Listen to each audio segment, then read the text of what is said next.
La terre gelée sur sa tombe n'était même pas encore tassée que ma belle-mère a glissé une épaisse enveloppe d'argent liquide dans ma paume, surmontée de l'adresse d'une clinique privée de Lyon. Ma main tremblante s'est posée instinctivement sur mon ventre, là où le bébé de David et moi grandissait depuis maintenant 5 mois. Le vent cinglait le cimetière de la Croix-Rousse comme s'il essayait de l'effacer plus vite que les fossoyeurs ne le pouvaient. Prends-le, Claire. La clinique est sur l'avenue de Saxe. Ils font ça. Discrètement. Pas de question. Je la fixais, incapable de prononcer le moindre mot. Béatrice Harrison, ma belle-mère, avait la même mâchoire acérée que David. Les mêmes yeux gris pâles, mais là où le visage de David s'adoucissait toujours. En me regardant, le sien se durcissait comme si elle serrait un écrou. Je ne peux pas, j'ai murmuré. C'est le bébé de David. Notre bébé. C'était le bébé de David, a-t-elle corrigé, en accentuant le passé comme une gifle. David n'est plus là et toi, Claire, tu n'as pas les moyens d'élever un enfant. Tu arrives à peine à subvenir à tes propres besoins. Ses yeux ont glissé sur mon corps avec un mépris évident. Sois pragmatique pour une fois. Prends l'argent, règle ça, et ensuite nous pourrons discuter de la suite. Derrière elle, Léa, 6 ans, restait parfaitement immobile dans son petit manteau noir, serrant un lapin en peluche contre sa poitrine. Léa, la fille de David issue de son premier mariage. Léa, qui m'appelait maman depuis 3 ans. Léa, dont la mère était morte d'une leucémie avant même que je ne la rencontre. Léa, qui regardait maintenant ça. Grand-mère me tendre une enveloppe et qui ne comprenait pas tout, mais suffisamment pour avoir l'air terrifiée. Mamie, a dit doucement Léa. Pourquoi tu donnes de l'argent à maman? Béatrice ne s'est même pas retournée. Monte dans la voiture, ma chérie. Nous rentrons à la maison. À la maison? J'ai enfin retrouvé ma voix. Béatrice, je ramène Léa avec moi dans notre maison. Elle a ri, un rire sec et bref qui a fait tourner les têtes des quelques proches restés près du caveau. Ta maison? A-t-elle dit. Oh, Claire, cette maison est à mon nom. David m'a emprunté l'apport il y a 7 ans. C'était un prêt familial. Rien ne lui a jamais été transféré officiellement. Tu pensais vraiment qu'une professeure des écoles mariée à un Harrison obtiendrait automatiquement une propriété sur les hauteurs des Monts d'Or? J'ai senti mes genoux se dérober. J'habitais cette maison depuis 3 ans. J'avais peint la chambre du bébé il y a 2 semaines. J'avais posé les vieux trophées de tennis de David sur la cheminée parce qu'il y tenait. J'avais suspendu le plaid de ma mère dans notre chambre. J'avais fait de cette maison la mienne. Ce n'est pas vrai, j'ai dit. David m'a dit que la maison était à nos 2 noms. David t'a dit beaucoup de choses, apparemment. Sa voix s'est faite plus tranchante. D'ailleurs, j'ai déjà fait emballer les affaires de Léa. Elle vient avec moi ce soir. L'avocat prendra contact pour la garde. C'est ma petite fille de sang. Tu n'es rien pour elle légalement. Chapitre 2. La tempête de neige a frappé Lyon plus fort que prévu. Quand je suis revenu à la maison, un SUV blanc immatriculé dans le Rhône était garé dans l'allée, et la gouvernante de Béatrice sortait la valise rose de Léa par la porte d'entrée. Le visage de Léa était pressé contre la vitre arrière de la voiture, sa petite paume à plat contre le verre.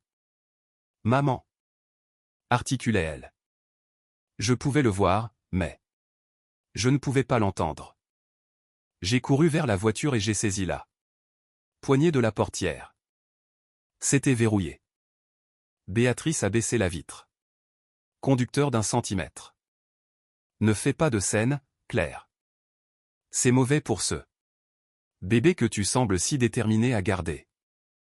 C'est ma fille. Tu ne peux pas. Juste. Je peux et je l'ai fait. Je te suggère d'appeler un avocat demain matin.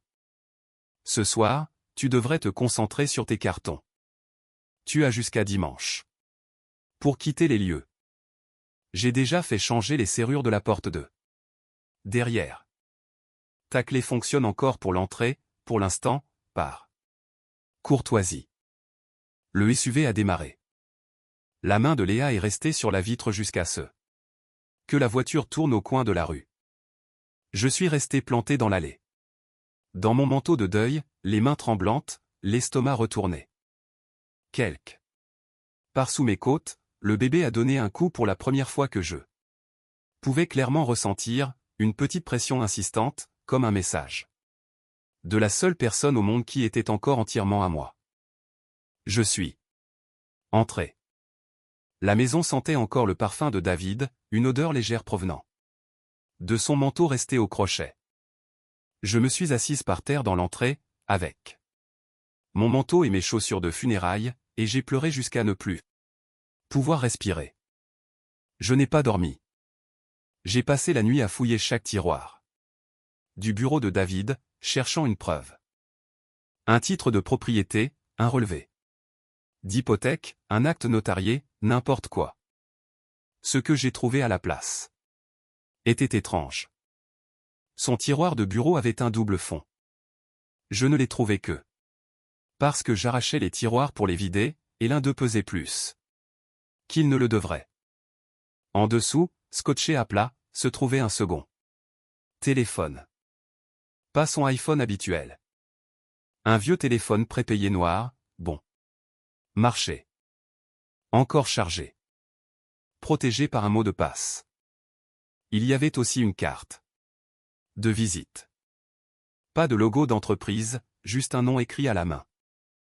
Dr Thomas Renard, clinique de santé de la femme. S'il m'arrive quelque chose, va le voir. Fais-lui confiance. J'ai fixé la carte pendant longtemps. David était ingénieur logiciel, il travaillait pour un sous-traitant de la défense à Écully. Il voyageait parfois pour le travail, rien de très spectaculaire. D'habitude Paris ou Genève. Il y a 2 semaines, il était parti pour un voyage. Près de Grenoble, une visite de routine chez un client, disait-il. 3 jours plus tard, la police m'informait que le petit avion de location dans lequel il se trouvait s'était écrasé dans les Alpes. Aucun survivant. Le corps qu'ils ont rendu était brûlé au-delà de toute identification. Nous l'avions identifié grâce au dossier dentaire. C'est du moins ce que disait la lettre du médecin légiste. Assise sur le sol du bureau de mon mari, tenant une carte de visite d'une main et un téléphone prépayé de l'autre, j'ai senti quelque chose basculer dans ma poitrine qui n'était ni du chagrin ni de l'espoir. C'était quelque chose de plus vieux que les deux. Un instinct de survie. Je n'ai pas appelé le numéro. Cette nuit-là. J'étais trop épuisé. J'ai mis le téléphone et la carte au fond de mon sac et je suis allé me coucher dans le noir. Le lendemain matin, j'ai appelé 3 avocats spécialisés en droit de la famille sur une liste que mon amie Rachel m'avait envoyée. Les 2 premiers avaient des listes d'attente interminables.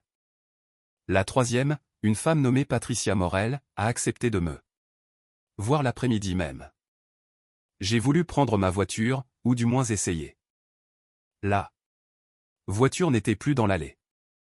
Un avis d'enlèvement était fixé à la boîte aux lettres. Véhicule repris par le propriétaire. Titre détenu par Béatrice Harrison. J'ai pris le bus. Je suis professeur des écoles, je n'ai pas peur du bus. Patricia Morel a écouté toute mon histoire sans m'interrompre, prenant des notes sur un bloc-notes jaune, pinçant parfois les lèvres. Quand j'ai eu fini, elle a posé son stylo. Bon, voici la vérité, Claire. Si la maison est légitimement au nom de votre belle-mère seule, elle a le droit légal de vous demander de partir. 30 jours est le délai d'usage, mais il n'y a pas de période légale automatique pour un membre de la famille vivant à titre gratuit. C'est une zone grise. Pour la voiture, c'est la même chose si la carte grisait. À son nom. Mais je porte l'enfant de son fils. Elle ne peut pas juste. Elle le peut. Le bébé ne change pas ses droits de propriété. Par contre, pour Léa, c'est différent. Vous êtes sa belle-mère, vous l'élevez depuis 3 ans. Vous pourriez avoir gain de cause pour une demande de garde, surtout s'il y a preuve d'un lien affectif fort et si la grand-mère biologique agit de mauvaise foi. Mais c'est une bataille. Une bataille longue et coûteuse. Et elle a de l'argent. Pas vous. J'ai acquiescé lentement. Je me sentais soudain très calme. Le genre de calme qui est en fait la première étape avant de sombrer totalement. Et pour les actifs de David? Les comptes bancaires, l'assurance vie? Patricia a levé les yeux. L'assurance vie de son employeur a été versée à qui? Je ne sais pas. Je supposais que c'était moi. Je n'ai pas reçu de chèque. Elle a tapoté son stylo. Vous devez appeler son service RH demain. S'il a mis à jour son bénéficiaire récemment au profit de sa mère, c'est un signal d'alarme. Apportez-moi tout ce que vous trouverez. Nous pourrons parler de contestation. Je suis sorti de son cabinet sous la neige, me sentant à la fois plus légère et plus lourde. Plus légère parce que quelqu'un me croyait enfin. Plus lourde parce que je comprenais maintenant l'ampleur de ce qui m'arrivait. Dans le bus du retour, j'ai appelé le service RH de David. Je suis resté en attente pendant 40 minutes. Quand une femme nommée Denise a enfin répondu, sa voix était prudente. Madame Harrison, je suis vraiment désolé pour votre perte. Je dois vous dire qu'il y a eu des complexités administratives autour du dossier de votre mari. Ces désignations de bénéficiaires sont actuellement sous examen juridique. Sous l'examen de qui? Je ne suis pas autorisé à le dire. Je vous recommande de parler à un avocat. J'ai raccroché et j'ai fixé la vitre du bus. La neige tombait de travers. J'ai fouillé dans mon sac et j'ai sorti la carte de visite. Dr Thomas Renard, clinique de santé de la femme. J'ai appelé. Une réceptionniste a décroché à la 3e sonnerie. Clinique du docteur Renard. Comment puis-je vous aider? Je voudrais prendre rendez-vous avec le docteur Renard. S'il vous plaît. Je m'appelle Claire Harrison. Il y a eu un bref silence. Puis, la réceptionniste a dit d'un ton légèrement différent, le docteur Renard a un créneau demain matin à 9 heures. Est-ce que cela vous conviendrait, madame Harrison? Oui, merci. Il attendait votre appel. Je ne lui ai pas demandé ce que cela signifiait. J'ai juste dit merci et j'ai serré le téléphone contre ma poitrine pendant un long moment. Chapitre 3. Le docteur Thomas Renard avait la quarantaine, des yeux bienveillants et une barbe poivre et sel. Dès qu'il est entré dans la salle d'examen, il a fermé la porte derrière lui et l'a verrouillée. Madame Harrison, merci d'être venue. Je veux que vous sachiez que vous et le bébé êtes en sécurité ici. Est-ce que cela vous dérange si nous faisons une échographie rapide d'abord? Je veux m'assurer que le stress de la semaine passée n'a rien affecté, et ensuite nous devons parler. Je me suis allongé sur la table. Il a mis le gel frais sur mon ventre. La pièce s'est remplie du rythme rapide et galopant du cœur de mon bébé. J'ai commencé à pleurer et je ne pouvais plus m'arrêter. Cœur solide, position saine.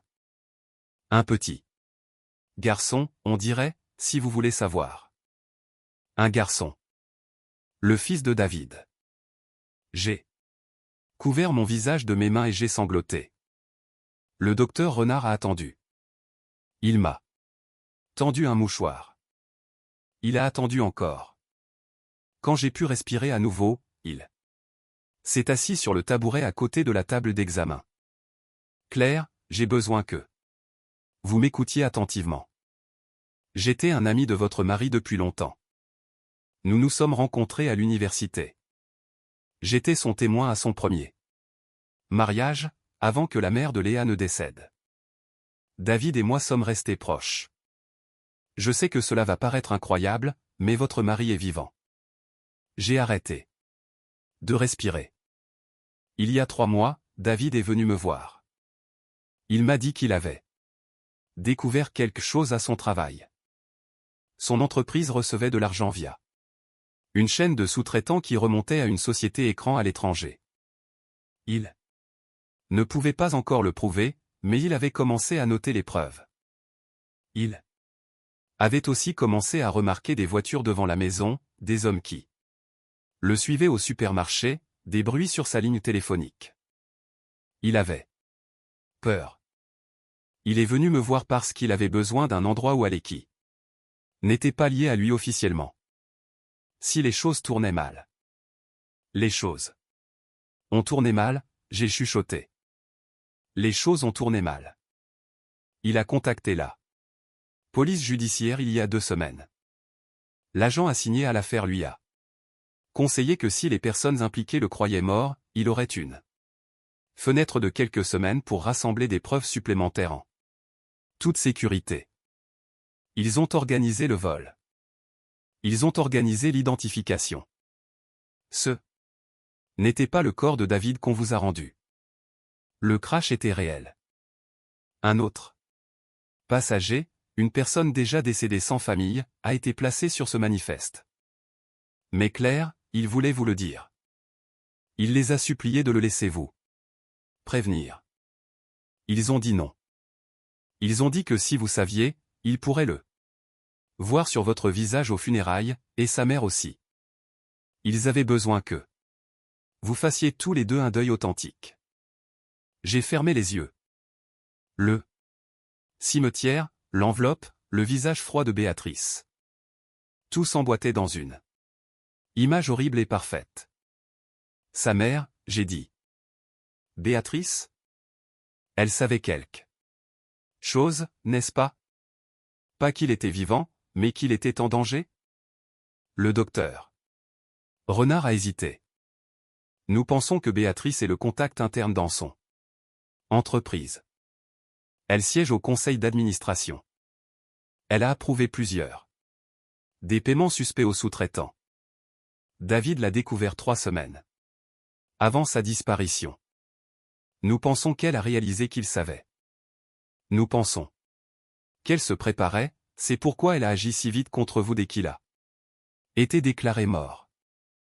Elle a besoin que vous soyez hors jeu. Elle a besoin de Léa sous son contrôle. Et elle a besoin que l'assurance vie soit détournée, ce qui est déjà fait.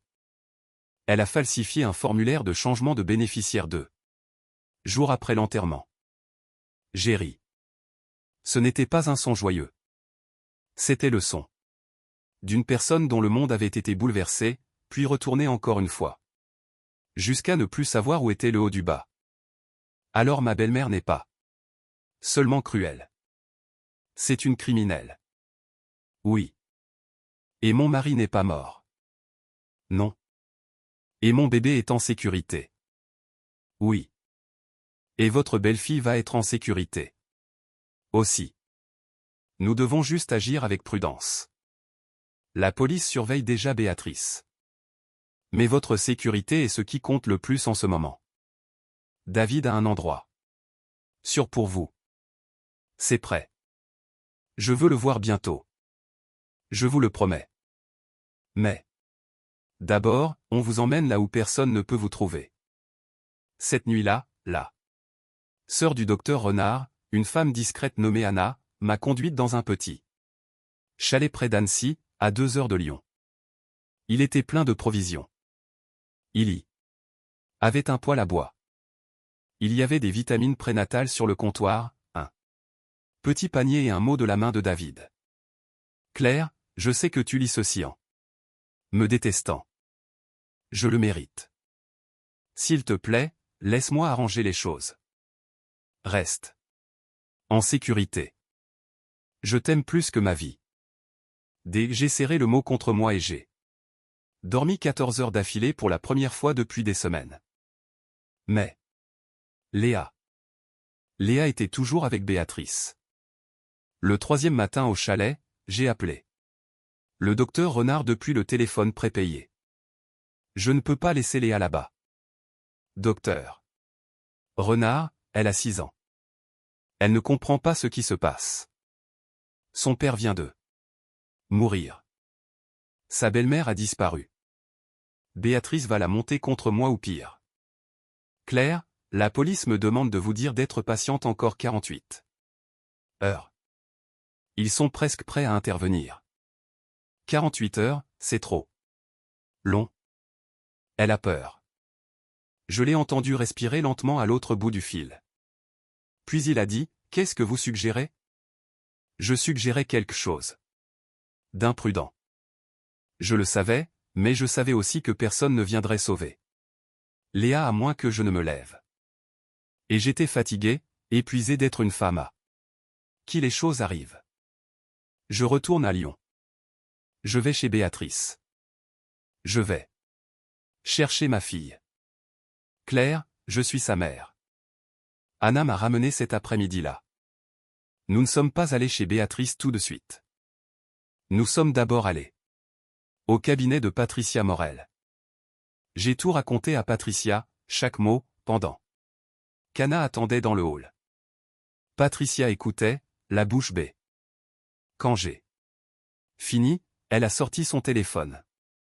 J'ai une amie à la police nationale qui s'occupe de la protection de l'enfance. Je vais l'appeler. Si nous pouvons obtenir qu'une officière en uniforme vienne avec vous chez Béatrice, vous avez de bien meilleures chances d'établir une demande de garde d'urgence. Belle-mère. Depuis 3 ans, seule figure maternelle durant le mariage. Aucun lien avec la grand-mère avant la semaine dernière. Vous êtes sa mère de toutes les manières. Qui compte? Laissez-moi passer quelques appels.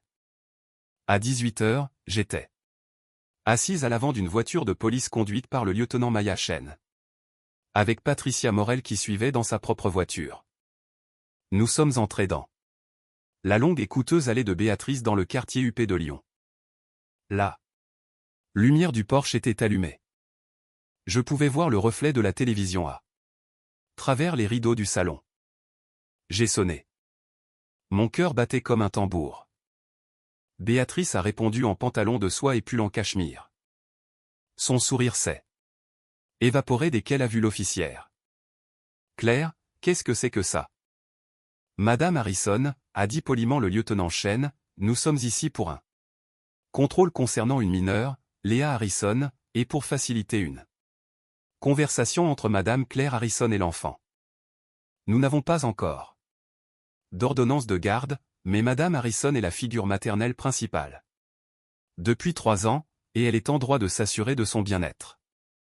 C'est du harcèlement, a dit Béatrice. Sa voix était devenue aigre. Madame, veuillez vous écarter de l'étage, j'ai entendu une petite voix. Maman. Et puis le bruit de petits pieds rapides dans l'escalier. Léa m'a percuté à toute vitesse, et j'ai failli perdre l'équilibre. Elle a enfoui son visage dans mon manteau et a pleuré. De cette façon silencieuse et tremblante qu'elle avait quand elle essayait d'être courageuse. Je me suis laissé tomber à genoux sur le sol en marbré. Je l'ai serré en répétant son nom encore et encore. Béatrice parlait toujours. Le lieutenant Chen n'écoutait plus vraiment. Elle était sur sa radio. Et c'est là que la police judiciaire et les agents fédéraux sont passés par la porte. 2 agents, un homme et une femme, badge à la ceinture, très calme, très professionnel. Ils ont demandé à Béatrice de passer dans le salon. Ils lui ont demandé si elle connaissait un homme nommé Gregory Waller. Ils l'ont interrogé sur des transferts de fonds vers une société écran enregistrée au Panama.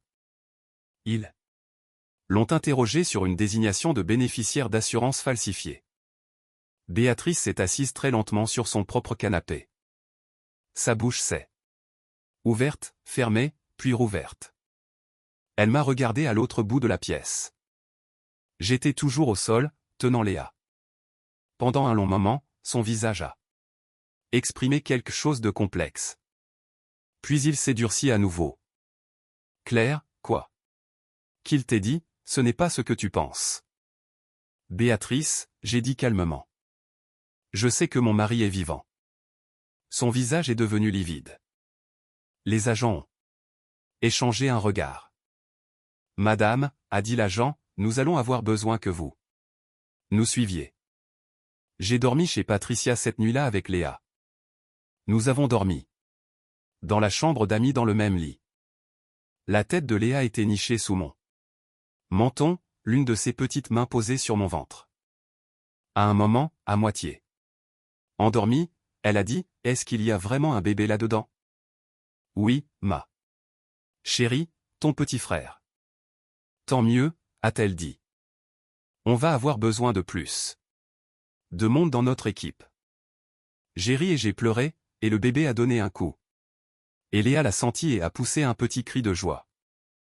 Et pour la première fois depuis des semaines, j'ai compris que j'allais survivre à tout cela. David est rentré une semaine plus tard, plus mince, les yeux cernés, une cicatrice au-dessus du sourcil droit qu'il n'avait pas auparavant. Il a remonté l'allée de la maison de Patricia parce que notre maison était encore sous scellé pour l'enquête. Et quand j'ai ouvert la porte, il s'est laissé tomber à genoux sur le porche et a pressé son front contre mon ventre en s'excusant pendant si longtemps que j'ai dû lui demander d'arrêter. Je ne lui ai pas pardonné tout de suite. Il ne s'y attendait pas. Nous avons passé les mois suivants en thérapie. Ensemble et séparément, et j'ai dit beaucoup de choses difficiles à haute voix. Des choses que j'avais besoin de dire. Il les a toutes écoutées. L'enquête s'est déroulée lentement. Béatrice a été inculpée de complot en vue de commettre une fraude électronique, de fraude à l'assurance et d'obstruction à la justice. Sa demande de caution a été refusée. La société Écran remontait à une entreprise criminelle qui blanchissait de l'argent via des sous-traitants de la défense. Depuis près d'une décennie. Le témoignage de David a été central. 7 personnes sont allées en prison, dont 2 amis de longue date de Béatrice à qui j'avais servi le café lors du dernier Noël. La maison a finalement été vendue. L'argent a été placé dans une fiducie pour Léa et pour le bébé. Nous avons emménagé dans un endroit plus petit, une maison de ville pleine de charme à Villeurbanne avec un érable dans le jardin et une 3e marche qui grince sur l'escalier. C'était à nous, nos 2 noms sur l'acte de propriété, j'y ai insisté. Benjamin. David Harrison est né fin avril. Il est arrivé tout rouge et furieux, pesant près de 4 kilos. David a coupé le cordon. Léa était dans la chambre, tenant une girafe en peluche qu'elle avait choisie elle-même à la boutique de l'hôpital. Quand elle a tenu son petit frère pour la première fois, elle m'a regardé et a dit très sérieusement, « Ça y est, il est dans l'équipe maintenant. » Maman. Et je ne sais pas qui lit des histoires comme celle-ci, ni pourquoi. Peut-être avez-vous été cette femme dans le cimetière avec une enveloppe à la main et nulle part où dormir ce soir-là. Peut-être y êtes-vous encore. Peut-être. Regardez-vous quelqu'un que vous aimez y être et vous ne savez pas comment l'aider. Je n'ai pas de morale parfaite. Le monde contient des gens comme Béatrice. Et parfois, ils portent votre nom de famille. Et parfois, ils gardent des papiers dans leur tiroir qui disent que le toit sur votre tête est le leur. Et parfois, ils vous tendront l'adresse d'une clinique le jour où vous enterrez votre mari et appelleront cela de la gentillesse. Mais le monde contient aussi des docteurs renards, des Patricia Morel, des lieutenants Chen, des petites filles avec des lapins en peluche qui savent exactement qui est leur mère sans qu'on leur dise. Des maris qui reviennent à genoux. Des fils qui arrivent en avril, en bonne santé, prêts. Je pensais être une femme à qui les choses arrivent. Il s'est avéré que j'étais une mère. Et une mère, il s'avère, est la chose la plus dangereuse au monde à sous-estimer. J'ai récupéré ma fille. J'ai récupéré mon mari. J'ai eu mon fils. J'ai mon propre nom sur ma propre porte d'entrée. Et, quelque part dans un établissement pénitentiaire, ma belle-mère purge là. Deuxième année d'une peine de 11 ans. Je ne lui rends pas visite et je ne lui écris pas. Et quand Léa pose des questions sur elle, je lui dis la vérité, par petits morceaux assez légers pour qu'elle puisse les porter. Certaines personnes, on les enterre, d'autres s'enterrent toutes seules. La mienne était du second genre. Et ma famille, ma vraie famille, celle pour laquelle je me suis battu, celle qui s'est battue pour moi, est toujours là, toujours vivante. Toujours entière. Toujours ensemble.